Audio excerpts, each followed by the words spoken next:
Bienvenue donc dans ce chapitre, l'approvisionnement du corps en nutriments, avec cette partie sur la digestion de l'amidon in vitro.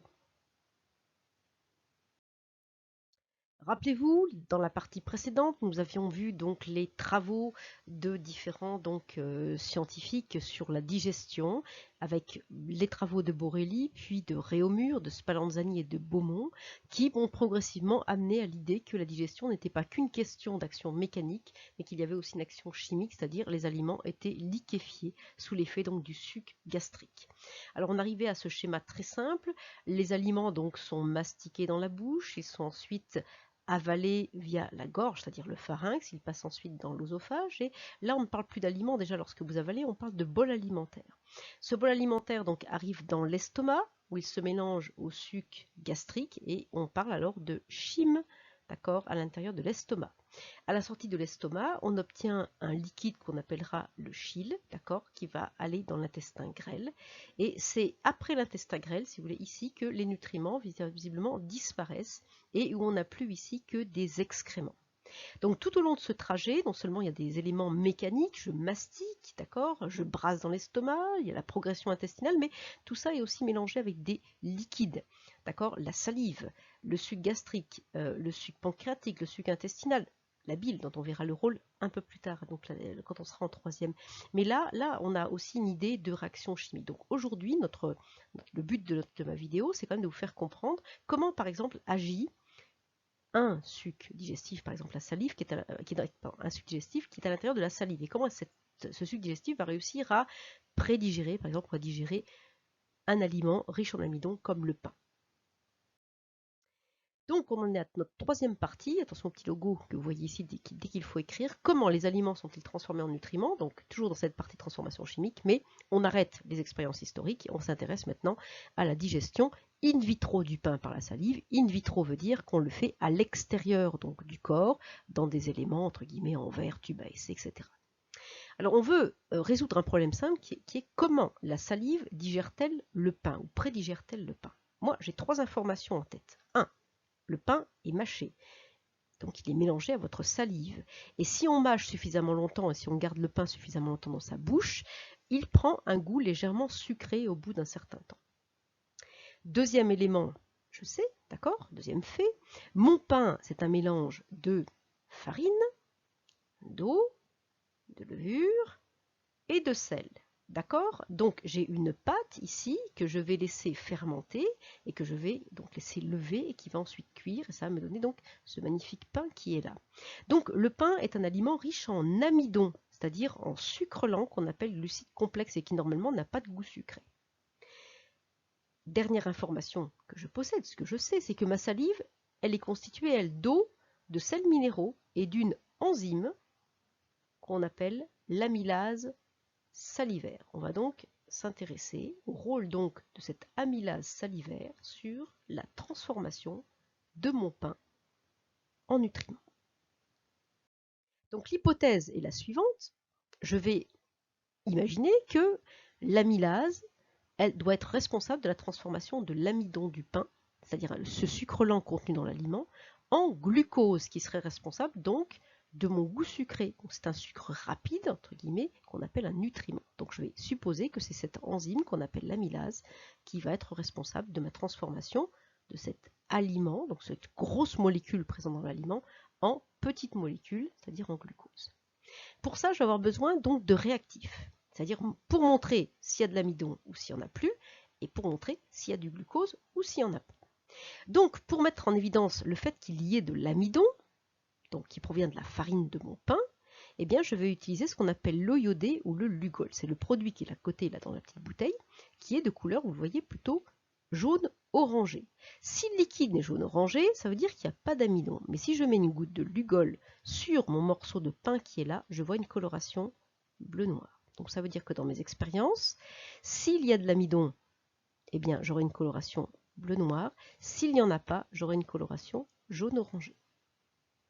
Maintenant, pour montrer la présence ou non de glucose, je vais utiliser cette fois ce qu'on appelle un glucotest. Ça, vous avez tous déjà vu, ces petites bandelettes ici, d'accord, avec un petit élément réactif au bout de la bandelette. Et ce glucotex me permet, en fonction de la couleur, de savoir s'il y a du glucose ou pas dans un liquide. Généralement, on l'utilise pour des analyses d'urine. Là, on va analyser le contenu de nos tubes à essai. Alors, si la bandelette devient rose, ou reste rose, c'est qu'il n'y a pas de glucose, pas de sucre. Si la bandelette devient violette, c'est qu'il y a du glucose. Plus elle tendra vers le violet foncé, vers le bleu, plus la quantité de glucose sera importante. D'accord? Donc, si j'ai pas d'amidon, eau iodée jaune orangé. Si j'ai de l'amidon, eau iodée bleu noir. Si j'ai pas de sucre, bandelette rose. Si j'ai du sucre, bandelette violette. Voilà, donc les deux réactifs qu'on va utiliser pour nos expériences pour prouver que j'ai raison, que c'est bel et bien l'amylase qui va permettre de digérer l'amidon du pain et de le transformer en nutriments. J'ai un protocole expérimental extrêmement simple, vous le voyez en dessous, une petite expérience toute simple. On va utiliser un bain-marie et 2 tubes à essai, 1 et 2, et puis un petit thermomètre pour maintenir mon bain-marie à la bonne température. Dans le tube numéro 1, je vais mettre de la mie de pain ou de la poudre d'amidon, peu importe, et de l'eau. Donc tube numéro 1, amidon plus eau, donc c'est ce que j'appelle le tube témoin. Lui, normalement, si j'ai bien compris, il ne devrait pas changer, c'est-à-dire que c'est mon terme de comparaison, comme le disait, d'accord, Spallanzani, terme de comparaison.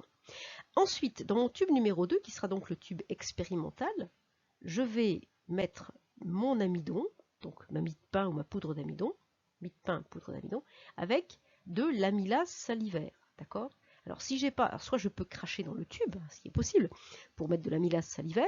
Imaginez, vous pourriez chez vous par exemple mâcher de la mie de pain et puis la cracher dans le tube et mettre de la salive en plus. C'est ce qu'on faisait nous en classe avant quand on était au collège. Maintenant, se cracher dans un tube, c'est relativement interdit, surtout vu le contexte actuel. On va sûrement pas faire cette expérience-là. Alors, si vous n'avez pas, si vous voulez utiliser de l'amylase salivaire plus propre, eh bien vous achetez un médicament qu'on appelle le maxilase, qui est donc de l'amylase salivaire produite en laboratoire et voilà, qui sert de médicament. Alors, le bain-marie, lui, il sert tout simplement à recréer les conditions réelles, c'est-à-dire la température du corps. Mon amylase, normalement, elle agit à 37 degrés, donc je vais maintenir mon bain-marie à 37 degrés. Vous voyez que finalement, je ne suis pas très très loin des expériences que faisaient les scientifiques avant. Hein. J'ai pratiquement les mêmes outils, etc. Sauf que je ne vais pas les chercher, mon suc gastrique moi-même, mais je peux me servir de ma propre salive. C'est quand même beaucoup plus pratique. Donc, un tube témoin, amidon plus eau, un tube expérimental, amidon plus amylase salivaire, puisque je veux prouver que c'est elle, cette amylase, qui va me permettre de digérer mon amidon. Alors, voici les résultats de l'expérience. L'expérience dure 10 minutes. Elle est relativement rapide, d'accord? Là, vous avez le rappel du protocole, à quoi ressemble l'élément au départ. Et puis, vous avez donc le temps t égale 0, à quoi ressemblent les tubes au départ, et le temps t égale 10 minutes. Alors, ne vous trompez pas, vous avez ici le tube numéro 1. Voici le tube numéro 1 au bout de 10 minutes. D'accord? Vous avez ici le résultat tube numéro 1, tube numéro 1. Alors, qu'est-ce que je vois? Déjà avec mon eau iodée qui va me permettre de voir s'il y a de l'amidon ou pas.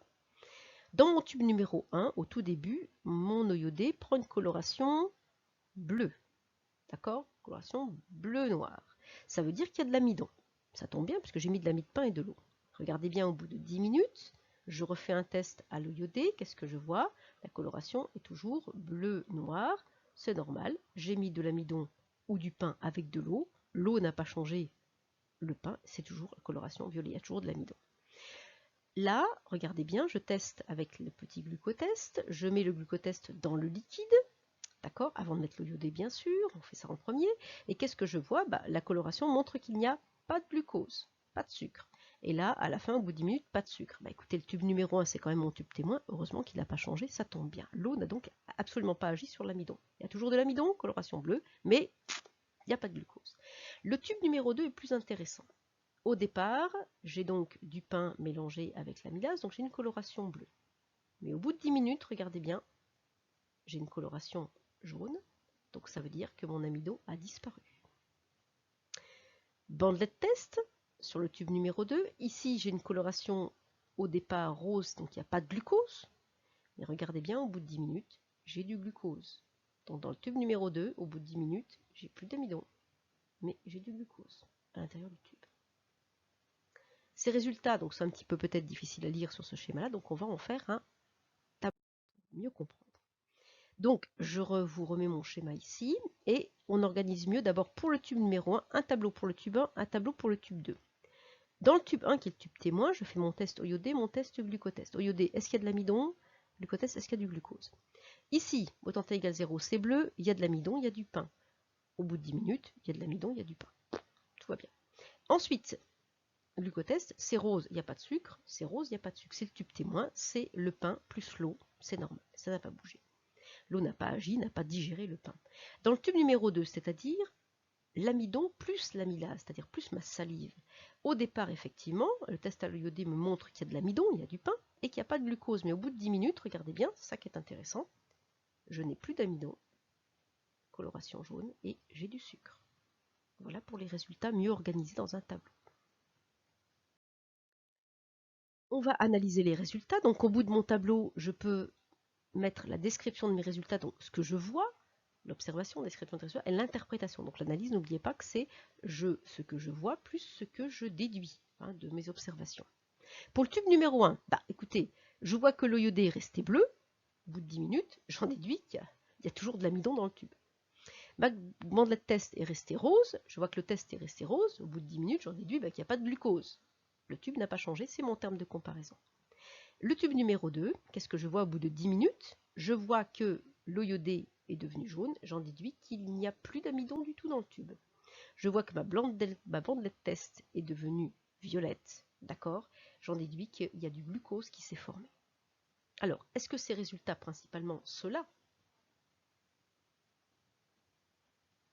et la comparaison avec mon tube témoin, me valide mon hypothèse? Écoutez, mon hypothèse, c'est je pense que l'amylase de la salive est responsable de la transformation de l'amidon en glucose. Là, je vois bien qu'il y a un passage, ici, de l'amidon en glucose. Il n'y a plus d'amidon, par contre, j'ai du glucose qui s'est formé. Donc, l'analyse des résultats, la comparaison entre l'expérience et le témoin confirme notre hypothèse. J'en conclus que l'amylase salivaire a transformé l'amidon en glucose, et ça, on précise bien, à 37 degrés.